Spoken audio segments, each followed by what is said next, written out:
Hi, my name is Michael Becker, and welcome to this installment of the mCordis Mobile Insights. And with me today is Jeff White, the founder and CEO of Gravy at finegravy.com. Jeff, welcome. Thank you for joining us today. Hey, Michael, how are you? So I met Ken, one of your lead sales guys, at the mobile mobile marketer mobile first look event in New York a few weeks back, and I was so excited. And when I met him, and I'm like, I gotta get you on to be able to talk about what you're doing and to understand your business a bit more. And so over the next 15, 20 minutes or so, I'd like to kind of dig into what you do, how you do it, the problems you're solving, so that the marketplace can truly understand the value and the benefit that you're bringing to the market and the types of problems you're solving with them. Is that good for you? Yes, Michael, looking forward to it. Thanks. Fantastic. So let's start with, before we actually start with what you do, let's start with the marketer's perspective. And can you tell me a little bit, what problems do you see marketers out there having? And then eventually, how are you helping solve them? Sure, Michael. And I think what's old is new again. And basically, we still see the most fundamental thing from marketers' point of view is how do they know people better? And if they can understand people better, they can be way more effective at doing their job, marketing and communicating and converting them into customers. Okay. And how do they go about doing that today? Is there an old way and a new way? How does that work? Well, I think it's a mix of ways. I think historically, we've always, as marketers, had to look at what we always called lagging data, right? Past purchase behavior data, cookie data, web analytics, web trends. We really believe that the other side of that coin, and what the most exciting side of that coin, frankly, for us, is actually looking at where people spend their time, how they live their daily lives, tells us so much more about them than we ever knew before. We just think it's the next frontier of how marketers are going to understand people better. Well, it's interesting. In our prep call, when we were kind of talking about it and I was getting to understand you a little bit better, you said something that was really interesting. I've often talked in the world and mentioned that, increasingly we're digital beings living in a physical world. It's really that mesh between our digital and physical life. And so many marketers are spending so much time and attention about looking at the measure of 85% of our time is spent in apps. So we're looking for that digital media behavior. But Right. you raised up this concept of what I found really interesting, this idea of the physical cookie. Yes. What does that mean? Can you explain that? Well, I mean, it's like what the web cookie did 20 years ago, which was a little bit of bits of information that told us who we were online, the places we went, the sites we visited, the things that we interacted with online. That same information, we're just simply applying it to the physical world. Where do we invest our time as people into the places we go and the events we attend, and what does that tell us about us as people? Okay, so if I understand what you're telling me, the age-old issue of marketers needing to understand the people they serve, Right. who are they, where are they, what are they doing, what are their interests, what do they need? Mm-hmm. You're helping leveraging the new digital capabilities that are out in the marketplace. You're helping drive and create that insight. Can you give us some examples? Sure. So our clients might be a large hospitality company who wants to understand the types of foods their guests most love. So we're able to tell them at scale the types of restaurants that their guests dine at when they leave their restaurant, their hotel, right? They can then offer better menu choices to their hotel's menu selections. Or we might tell a large e-commerce provider, these are the events that your customers attended over the last 30 days, so that if I want to sell the baseball merchandise to the people who are baseball fanatics and the yoga mats to people who go to yoga events quite frequently, it allows us to create win-wins both with the consumer and our brand to better align what we do with their interests. So you're this utility for marketers to be able to generate insight about individuals and devices, and tell me about this. You can do this, and when you say at scale, can you put some quantification to what does at scale mean? Yeah, so let me talk a little bit about what we see in the world, right? So in our platform, think of us as like two large databases. We have a database of events that occur every day throughout the U.S., and we will see about 1 million events a day come into our platform, and then every point of interest in the United States. And then we start layering in mobile devices and locations on top of that. And on any given month, we'll see about over 200 million mobile devices come into our platform, and about 14 billion location records every single day. So you can match a device with specific locations, and then that will then help the marketer gain insight as to what that device is doing and what's going on. And and you mentioned earlier though there was something about the context of why that's important. Can you talk about that a little bit? Sure. So we believe points of interest are table stakes. Yes, we can tell you the restaurants and the retail locations and all those things where people go. That's very interesting information.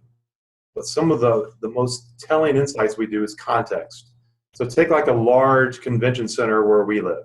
It's called the Verizon Center in Washington, D.C. Tonight it's the NBA game that's being played there. Tomorrow night it's a hockey game. The next day is a trucker show, and then it's the dog show on the weekend. The exact same location, a piece of lat long, a piece of on the earth, depending on when the consumer is there, tells us so much more about them. Yeah, I actually went to the monster truck at the Oakland Coliseum a couple weeks back. Oh, you did? It was awesome. It was like Gravedigger. It was so cool. Yes. Gravedigger's right near us, actually. Where the giant 6-foot tall tire breaks off the car and goes flying across the stadium. I mean, it was awesome. Right. So imagine, by the way, if you're a brand who sells big trucker equipment and you actually targeted somebody who was at the dog show there the next day, you're going to miss the mark. Or more importantly, if based on what I understand, what you're saying, just kind of personalizing this a bit. I've been to one monster truck show, actually two. This is the second one, but so I've been to two monster truck shows. But your data could show that that was a set of outlier activities. He normally does this, that, and this. He just happened to go check out a couple of shows. So a car company is not necessarily going to overly market me for having been to one event. Over time, you can learn the broader profile. And this is what I think, David, your CMO, was telling me about earlier, is it's really about your ability to longitudinally over time build a persona profile to be able to reach that person. And that's very similar to what you're saying about that hotel and the restaurant and understanding their eating behaviors. Yeah, I think we are who we are, and that normalizes over time. However, your one attendance to that truck show, you could have been very receptive to a marketing message on the tail end of that for something related to that. But sure. Over time, we build up personas that are based on unique lifestyle events that we go to that makes us who we are. I see. So in that environment, you could say, okay, this, assuming that the person's integrated with your data capabilities for real-time marketing, they could have captured me right then and there at the height of my excitement of the event and got me to buy at minimum the toy for my kid or something like that. Yeah. For example, as I'm walking out, if they were integrated with a push notifications player, that player could have used that insight to then drive and send me that very unique and tailored message for me at that moment. Yeah. Yes, and we have large e-commerce providers that are informing their merchandise selections because there's something visceral and a very recency attribute that gets applied to people's attendances to events. These are the things that we talk about at the water cooler the next day. I won't talk about my visit to a sports paraphernalia shop, but if I went to the hockey game last night, I'm very receptive to both the marketing messaging and I'm going to share with my friends. There's something there that's easy to capitalize upon. It's interesting too. I mean, based on what I'm hearing you talk about too, it makes me think of something else. I heard this great statistic later last year was around the fact that gum sales have been significantly in decline, something in the tune of like 20% of volume, 11% of revenue. And the reason being is people are standing in the aisle of the grocery store and they're not impulse buying at that stand because they're playing with their phone. So in some ways, you're revolutionizing impulse marketing. If with the insights and the generation, the data you're generating, not to mention the fact that longitudinal relationship a marketer could have from the insights you're generating.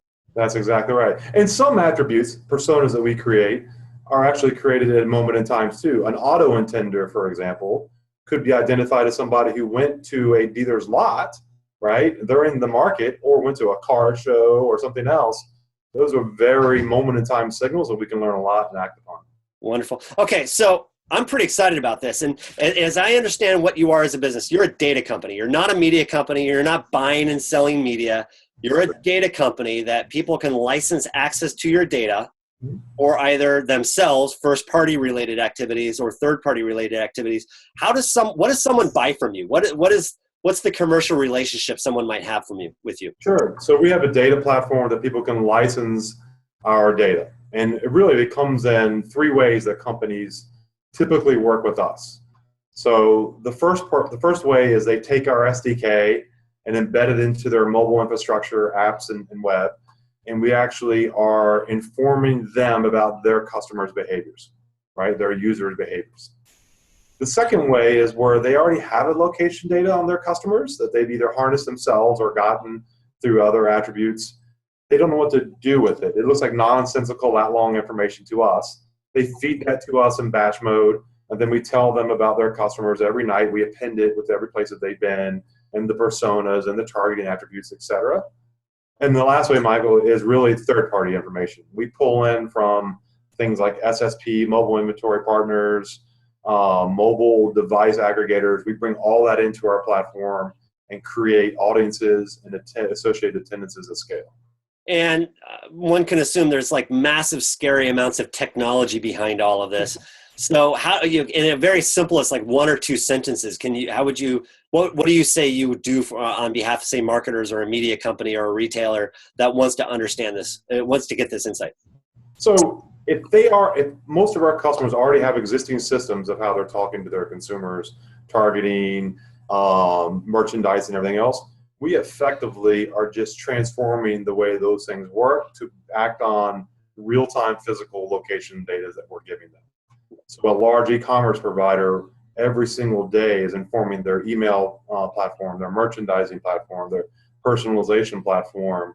All those are informed based upon the attendances that we're creating to their user profiles. And you said that's happening at scale to the tune of 200 million devices a month, 14 billion events a day. So to that extent, we opened up the conversation with you helping us recognize that the age-old problem of most marketers are being, actually we can go all the way back to what Cicero told us in ADBC. If you wish to persuade me, you must think my thoughts, feel my feelings, and speak my words. Right. So, in other words, you need empathy and understanding. So you said marketers are struggling with that number one issue of empathy and understanding. And based on like what I've heard is you're one of those key silver bullets to actually help the marketer understand people better and to be able to ultimately service them. Well, and truly what's the most intimate thing that I can do with my precious time is the places I go and the events I attend. And if you as a marketer can understand that about me, you've understood me so much more than any other data they have today. It makes their efforts so much more powerful. Well, Jeff, this was fantastic. Where do people go if they want to learn more? Obviously, I love the brand and the logo right behind us. Couldn't done better. So obviously, they can go to corp.finegravy.com right, and hit the website. Is there any other channels where they can learn more about you or to engage with you and your team? Yeah, that's a great place to start. And there you'll actually see an ability to actually get a live demo. We can actually show in live for customers and prospects how people are engaging with their brands and locations anytime they would like. Happy to do it. Well, wonderful. Okay, well, my name is Michael Becker. You've been with me and Jeff White from Fine Gravy. And Jeff, thank you very much. We really hope to learn more from you, and I hope a lot of people come and engage your services because it sounds like tremendously important for the marketplace. Thank you.